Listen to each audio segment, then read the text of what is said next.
Participating in sport is a really positive way to make friends, to build community, to meet people, to get out, and to feel like you're a part of something. Physical activity is important because it connects your mind to what's happening in your body. I do think it's really important for people to discover their physical selves. If I had known that physical activity was a great way to feel happy when I was depressed, I probably would have been way more interested.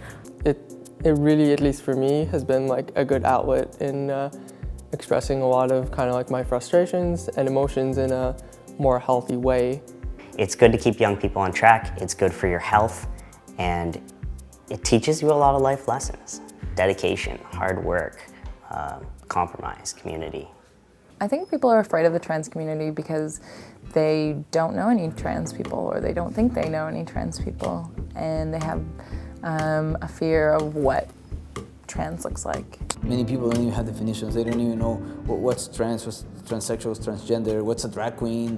What do you mean by gender expression? It's a bit of an umbrella term. It can really be taken up in a lot of different ways, and it is a term of self-identification. So I couldn't label somebody as trans, they would have to identify that way. It's as complex as general society is. That's how complex the trans world is. If I get 100 of my friends together, there's 100 different interests, 100 ways of expressing themselves. Trans people are just like you, just like me, just like anybody else in the world. For youth to be in physical activity is something that we need to be able to encourage for everybody, and to try and make that accessible for everybody, and to target genderqueer and trans youth specifically, I think is important, because they need to be raised up and encouraged and empowered to be able to exist in the bodies that they exist in and to be met where they are, rather than to have conversations about how they need to change. There's not a lot of athletic facilities and teams that are public and have enforced policy of being LGBT friendly. You know, there is this compelling force really of legislation, but also policy that says you have to do this work. There isn't an opt-out option. Being called the wrong pronoun, the wrong gender that you don't go by. It was very frustrating because I always corrected the coach that I go by she pronouns, not he, but he still called me he. I've been wanting to get back into sport, but I've been finding it hard to find places where I'd be comfortable.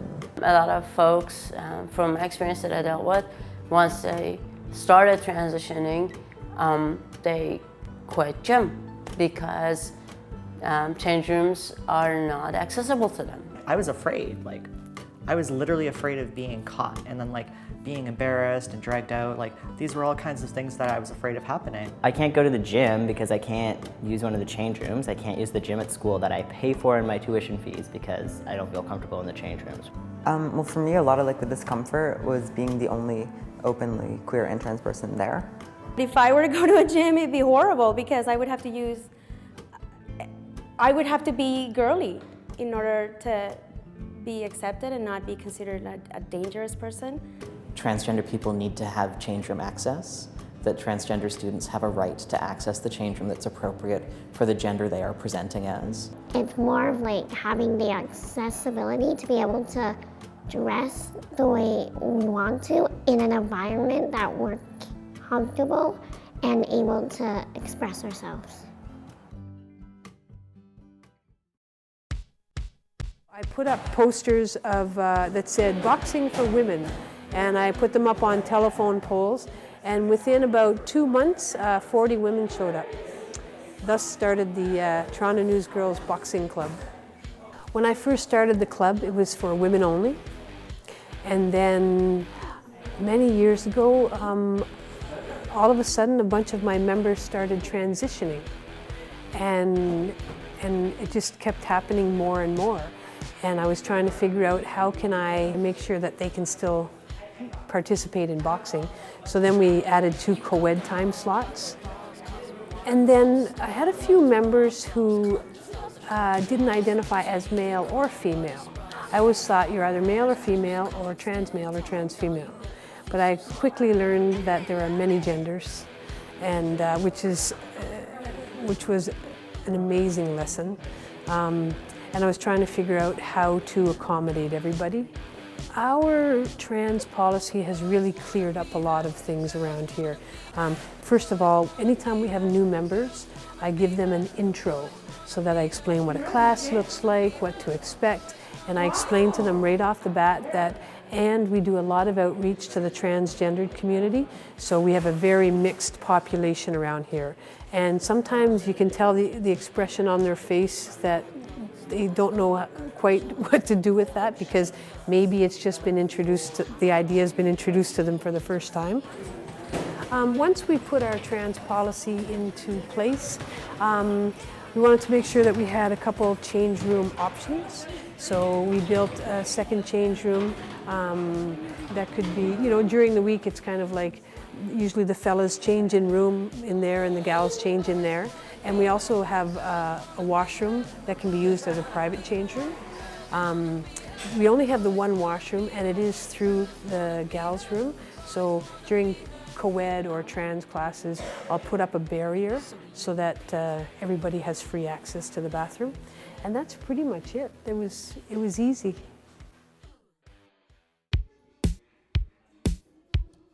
First, we started as Il Nana in 2007 because we wanted to really create a space for those of us who were amazing dancers and amazing artists but didn't have a place to put our stories on stage. Even though there's queer men in dance, we don't even see that represented on stage very often. In 2010, I saw Il Nana perform. I was just overwhelmed with the fact that to me, the performance was everything I wanted from dance. In most classes, it's okay, now boys do this movement, girls do this movement, and that separation in itself is so stressful. But to know that those separations don't need to happen, we don't have to go boys have to go over here, girls have to go over here. Even the language to talk about movement and want to try and figure out a language to talk about it, because it's still very this is a feminine thing and this is a masculine thing, and trying to break out of that when teaching classes and when taking classes and when talking about movement and being this is something that's sharper and lower to the ground. This is something that's more fluid and really high. It's a constant reevaluation of how whoever walks in the door, with each participant, it needs to have a flexibility and adaptability to be able to change.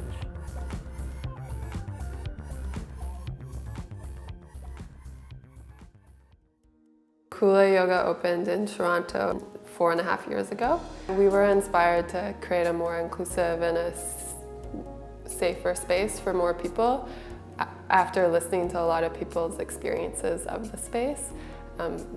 Some of the initiatives that we've had so far, we wanted to make our change rooms more inclusive.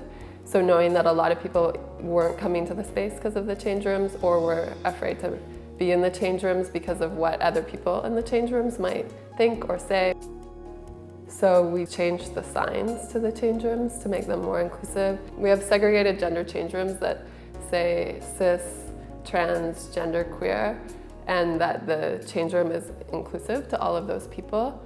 And we know that it's not necessarily going to be safer for everyone, and people will still choose not to use the change rooms, but our hope is that we're educating a lot more people about who may be in the change room, and that really we want a space that everyone feels welcome and good. To anyone who's at the beginning of doing this work but feels a little bit resistant or hesitant, I honor that it is really scary work, because there's not always a lot of examples out there on how this work is getting done. But from what I've experienced in my own life, anything worth doing usually means that I'm kind of afraid to do it. And so I think that by looking at the barriers in your own space and why it doesn't feel inclusive for everyone is one of the most important things we can do.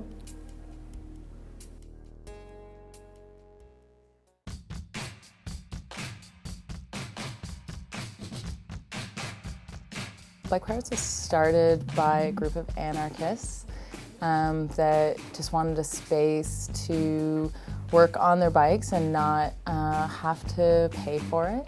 It's a do-it-yourself space. We believe in encouraging people to learn to do things themselves, so we teach. Women in Trans Sundays was started by some trans men that volunteered in the space. It's a safe space for women and transgender people to come and learn about bicycles, eat, communicate with each other, and it's, for me, it's been a very successful program. We do have men come in and they'll ask to buy a bike or do a repair, and we do our best to explain to them what the program is and ask them if they identify with any of those groups. So I asked them to step outside right away. Hey, let's talk about this outside more. Leaving it up to them. Do you identify as a woman or a trans person? Do you know what a woman and a trans person is? And then ask them if they don't, if they wouldn't mind coming back when we're open full hours. One of my first experiences at Bike Pirates as a volunteer was helping 2 trans youth fixing their bikes, and it was an amazing experience for me. I'll see them talking about their bikes and they're quite confident and knowledgeable about it. That just makes me really happy.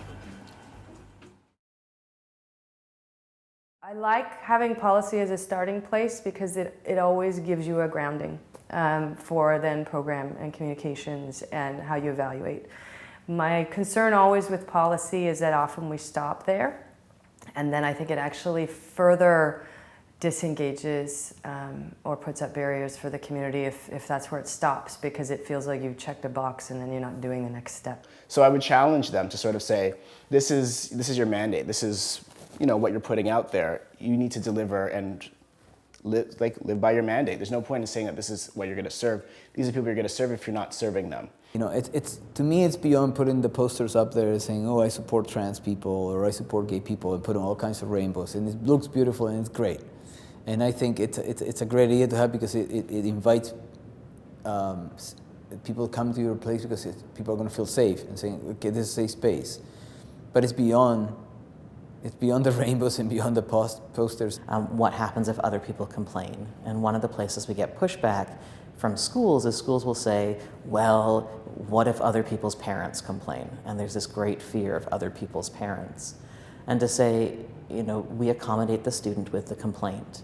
And so if the non-trans student complains that there's a trans student changing in their change room, we need to help that student recognize that there is a student changing in the change room, and that if they need to change in a space that is private, we can accommodate the one with the complaint, but we're not going to move the trans student because somebody else has a problem with them. You start with a very difficult thing because you typically classify sport as men's sport or women's sport.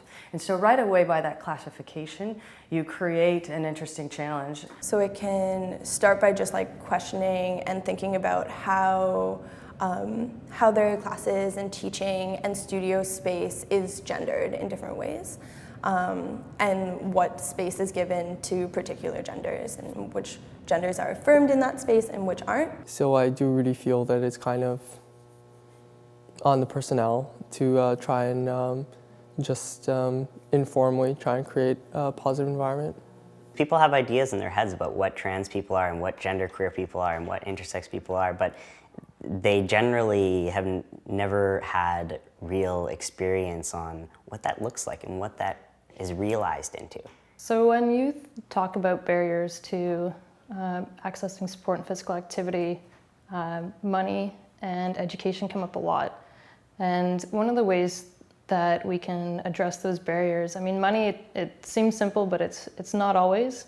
You want to have programming that's accessible. So whether that's $2 or $3 to participate, or a sliding scale, or pay what you can, or having a free program, those are kind of the ideal options, is to really reduce that barrier as much as possible. I think people think that they're okay and they understand, but they really have to get on board with making spaces safe and making sure that their volunteers or their employees really understand how to interact with trans people. Doing outreach and getting to know what the actual needs of trans and genderqueer youth are.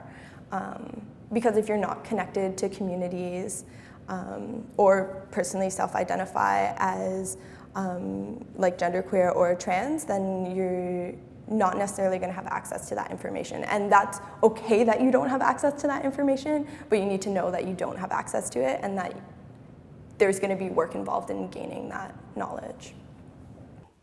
There's not a binary in society of male and female. It's a fluid scale. There's intersex people, there's genderqueer people, there's trans people. And to unjustly pretend that they don't exist is a problem.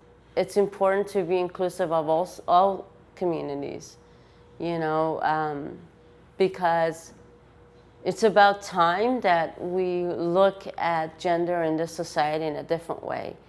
Honestly, we're just the same as you. Like we have different circumstances that kind of make our bodies a little bit different or our sexual identities a little different. But at the end of the day, we're still just people and we deserve to be in these spaces just as much as you do. And like we want to be in these spaces. I have a lot of confidence that we can you know, overcome a lot of the battles in society. But I think it starts at a smaller scale. If somebody asked me why should trans people be included, you know, I'd ask them why shouldn't trans people be included? I love doing the classes for the genderqueer community because they're so happy to be here. They're so appreciative, you know? It's pretty awesome. I think just from knowing genderqueer and transgender youth, I can't even imagine why I wouldn't want them to be in my space and in my world and in my life.